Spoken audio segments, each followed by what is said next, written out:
All right, guys, welcome to our brand new spin-off show. You probably seen us from our other show, the Door Ropes Gallery. This time around, we're gonna focus specifically on comic books because now is probably the best time to do so. So this is my boy Jay. I'm H, and this is our show, J and H in the Comic Wasteland. So now Joe's gonna take us through Civil War, specifically Civil War #2. Civil War 2, number 4. Yes, Civil War 2 issue number 4. We'll fix it in post. My book of the week, actually, Civil War 2 is actually the only Marvel book I'm reading at the moment, but it is doing something incredibly right. I keep coming back every month, and the stakes just keep getting higher and higher, and I can say that right now I am liking it a lot more than the original Civil War. Yes, but I agree. Yeah, let's go into it. Spoilers will follow. Beware.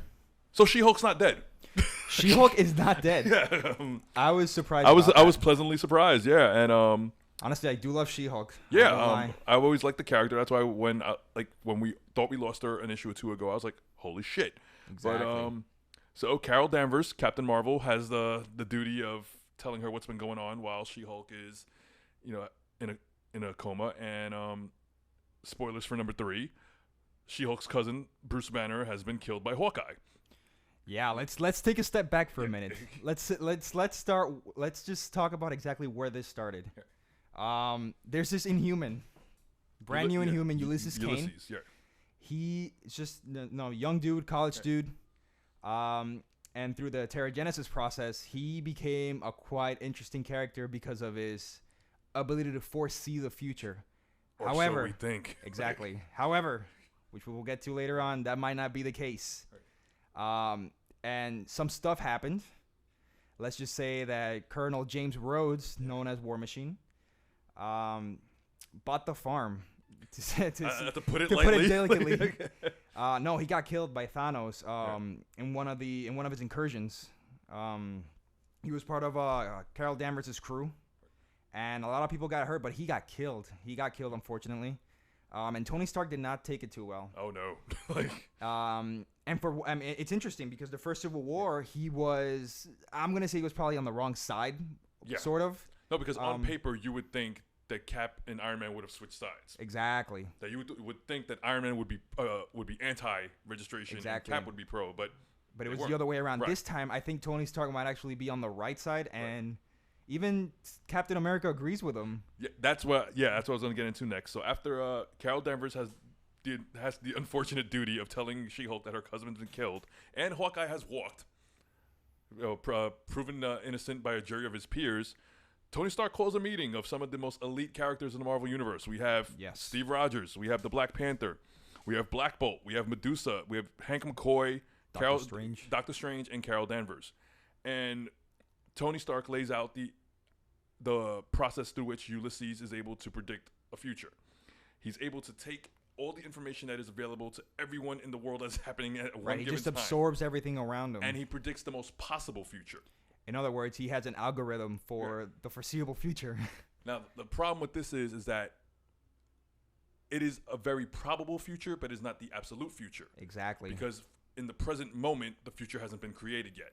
Precisely. The problem that Tony Stark is having is that if this kid can accurately predict the future, that means every choice you will ever make does not matter because it's already been predetermined. Exactly. So Tony Stark pretty much, his argument is that since the future hasn't happened, you shouldn't be able to see the future. Right.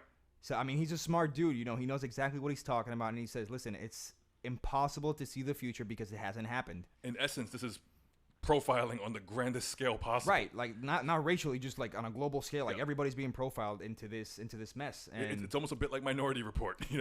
Mind you, for like people that haven't been like keeping up, Ulysses, he's not the bad guy here. He's just a brand new kid who just got powers, and he's just trying to figure it out like the rest of us. Like he's just because Tony Stark originally believed that maybe emotionally he was affecting the outcomes of what he was seeing. Now here's the problem that really throws this whole thing into chaos is we're faced with the possibility that Ulysses might be wrong. As Carol Danvers arrests a woman and she's holding an empty suitcase.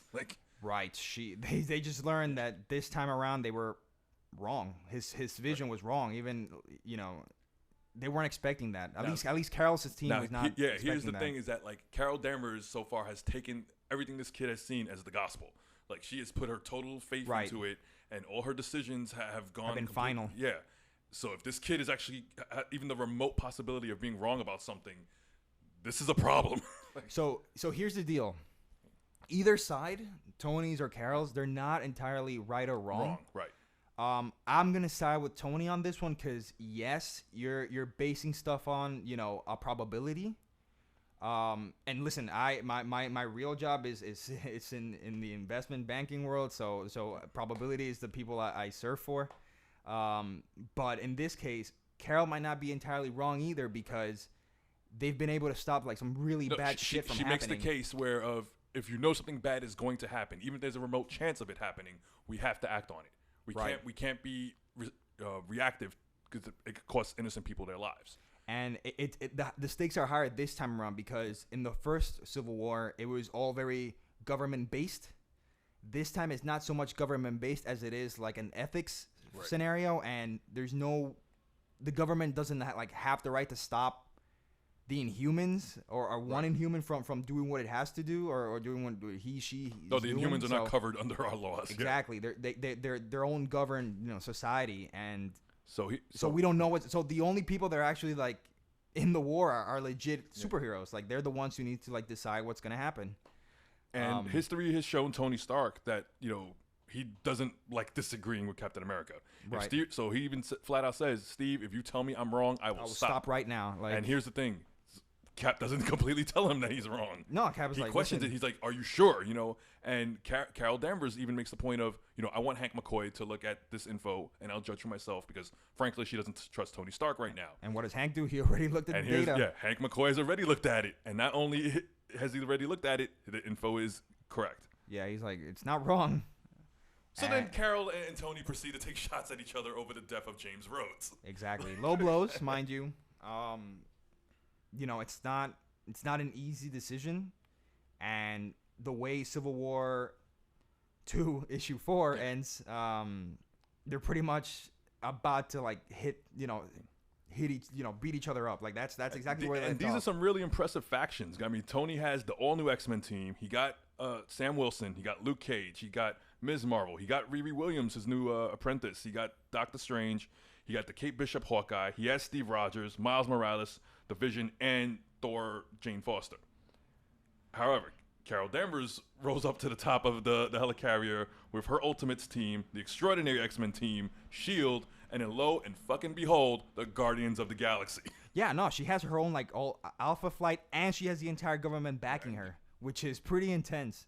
But let's be clear, Tony Stark has very deep pockets. Even if it doesn't look like it right now, I think he has Spider-Man behind him, right? Or is it just one of them? It was only Miles in the actual issue, I believe, yeah. But I think like it's gonna, the culmination of it all is he only has Miles and only Miles. Oh, and Nova, yeah, he has Nova. Yeah. So he has the young kids. He even has Cyclops and Beast, like young Beast. This actually leads into, I believe, that Champions book that's coming out in a few months because young Cyclops, Ms. Marvel, and Nova are three of those characters, right? And they're on the cover of a future issue of the Avengers, burning their Avengers membership cards. Exactly. So some shit is going to happen. No, for sure. Like it's not. It's it's gonna be a hell of a war. Honestly, there's. Looking at this now, I fucking forgot about Alpha Flight. Yeah, no, Alpha Flight. It's that Squatch and Pucker there. Holy shit! It's whatever comes next is gonna be heavy. And interestingly enough, like we're actually in a very unique position where we've been monitoring each and every issue concerning Civil War. So we've actually been seeing the entire spectrum. The entire story from all possible angles. From every angle, from every hero, from every character, and even from the Kingpin. Like everybody's trying to get chime in on this, and they all know what's about to happen. So at this very moment is a very exciting time to follow this book, and we're kind of excited to see what happens in number 5. Definitely, it is on my number 1 pick of when I think it comes out in 2 weeks. I believe. I think this book is coming out every 2-3 weeks. I think it's not every month. I know that. No. It's they're taking their time, and no, it's a great time. Like I don't know.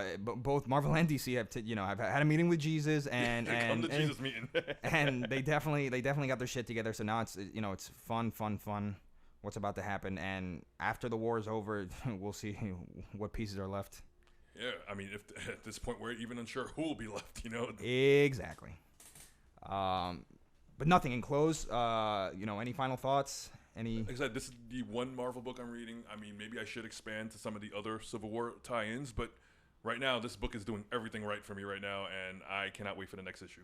Yes. So stick with us. Brand new show. Remember, this is J for Joe, H for Hugo.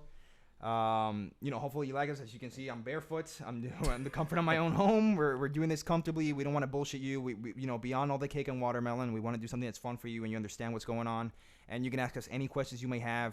We'll try to make it as accessible through YouTube. There's something I've recently found out. There's an app called YouTube Music where you can actually just listen to YouTube videos without actually having to see the video, kind of like music. Like podcasting, yeah. Exactly. So we're trying to keep it like low budget, easy to follow. And with every video, we're trying to make it more interesting and obviously better production.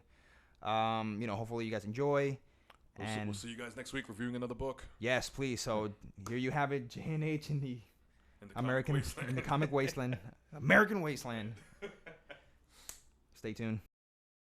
Hey guys, come back next week as we discuss Superman #4, part of DC Rebirth, as Superman and his son battle the Eradicator. See you then.